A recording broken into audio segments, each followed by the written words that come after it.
मैं मृत्युंजय सिंह दीपू आप सभी को सादर प्रणाम करता हूं। आज मैं चर्चा देश के यशस्वी प्रधानमंत्री, विश्व के सलाका पुरुष के ऊपर चर्चा नहीं करूंगा। मैं आज चर्चा प्रधानमंत्री जी के किए कामों पर चर्चा नहीं करूंगा। अपने कार्यकाल में अब तक 3 करोड़ गरीबों को आवास दिए हैं, इस पर चर्चा नहीं करूंगा।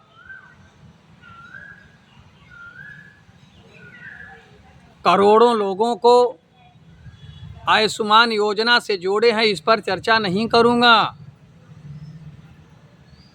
मैं चर्चा इस पर भी नहीं करूंगा कि उन्होंने देश में कितने एम्स बनाए हैं,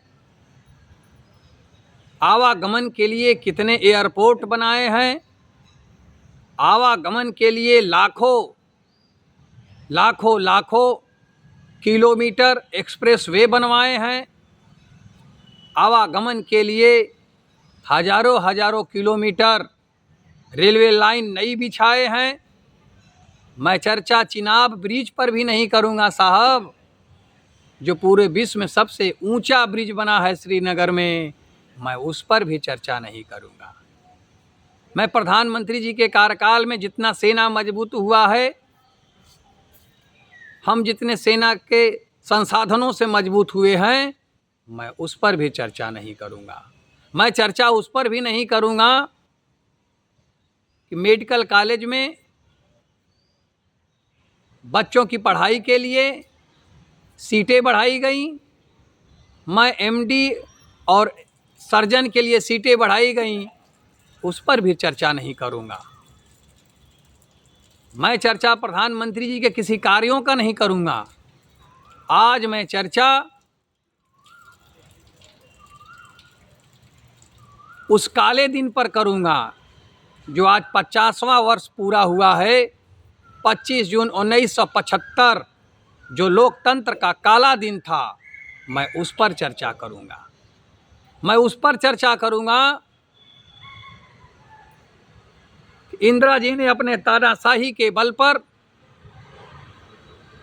देश के समस्त अपने विरोधी नेताओं को कानूनी शिकंजे में कसते हुए उनको जेल के सलाखों के पीछे ढकेल दिया। मैं उस पर चर्चा करूंगा। मैं उस पर चर्चा करूंगा जब जयप्रकाश नारायण जी को जेल में डाल दिया गया, युवा तुर्क कहे जाने वाले चंद्रशेखर सिंह को जेल में डाल दिया गया, लाल कृष्ण आडवाणी, अटल बिहारी वाजपेयी जी को जेल में डाल दिया गया, चौधरी चरण सिंह, मुरारजी देसाई को जेल में डाल दिया गया। ऐसे सैकड़ों कांग्रेस के विरोधी नेताओं को इंदिरा जी ने अपने ताकत के बल पर उन्हें जेल की सलाखों में डाल दिया गया। मैं उस पर चर्चा करूंगा जब लोकतंत्र का काला दिन हुआ। 25 जून 1975 को जब दिल्ली की सारी गलियां, सारे रोड सुनसान पड़ गए थे, इंदिरा जी की तानाशाही सही कहा है राष्ट्रकवि रामधारी सिंह दिनकर साहब ने कि जब नाश मनुज पर छाता है, पहले विवेक मर जाता है। इंदिरा जी का विवेक मर चुका था।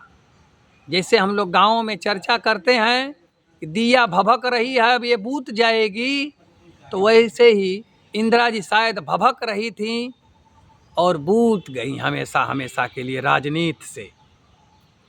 मैं नमन करता हूँ जयप्रकाश नारायण जी को, जो लोक नायक के रूप में कहे जाते हैं। धरती जब तक रहेगी, अंबर जब तक रहेगा और राजनीति की चर्चा जब होगी, तो लोक नायक जयप्रकाश नारायण की चर्चा जरूर होगी और होनी भी चाहिए। क्या था, 71 के आम चुनाव में इंदिरा जी गांव-गांव घूमी थी और मंचों से उन्होंने मंचन में कहा था कि लोग कहते हैं इंदिरा को हटाओ और मैं कहती हूँ इंदिरा को बचाओ, ये हाथ आपके साथ रहेगा और मैं गरीबी को दूर कर दूंगी। इंदिरा जी गरीबी नहीं दूर कर पाई, गरीबी बढ़ती गई, हाथ आम जनता के सर से हटता चला गया इंदिरा जी का। तब बिहार प्रदेश और गुजरात में आंदोलन शुरू होता है। आंदोलन किस बात का? गरीबी, भ्रष्टाचार का आंदोलन, भूखमरी का आंदोलन।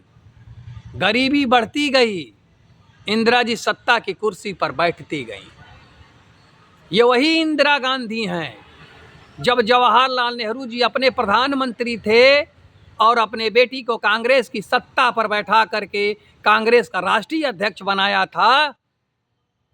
जब राजनीति में, लोकतंत्र में परिवारवाद की पहली नींव पड़ी थी, वह 1960 का दशक था,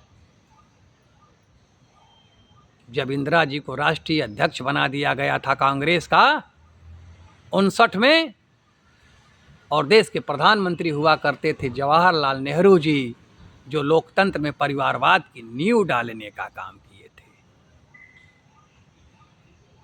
मैं लोकतंत्र के काले दिन को याद करते हुए इंदिरा जी के इस गलत रवैयों का विरोध करते हुए, ऐसा कभी किसी को नहीं करना चाहिए, और नमन करता हूँ लोकनायक जयप्रकाश नारायण जी जब 25 जून 1975 को दिल्ली के गांधी मैदान में जनसभा रखते हैं और उस जनसभा की शुरुआत राष्ट्रकवि रामधारी सिंह दिनकर साहब की कविता से करते हैं कि उठते हैं तूफान बवंडर भी उठते, जनता जब कोपाकुल हो भृगुटी चढ़ाती है, दो राह समय के रथ की घर घर नाथ सुनो, सिंहासन खाली करो कि जनता आती है। जय हिंद, जय भारत, लोकनायक जयप्रकाश नारायण अमर रहें।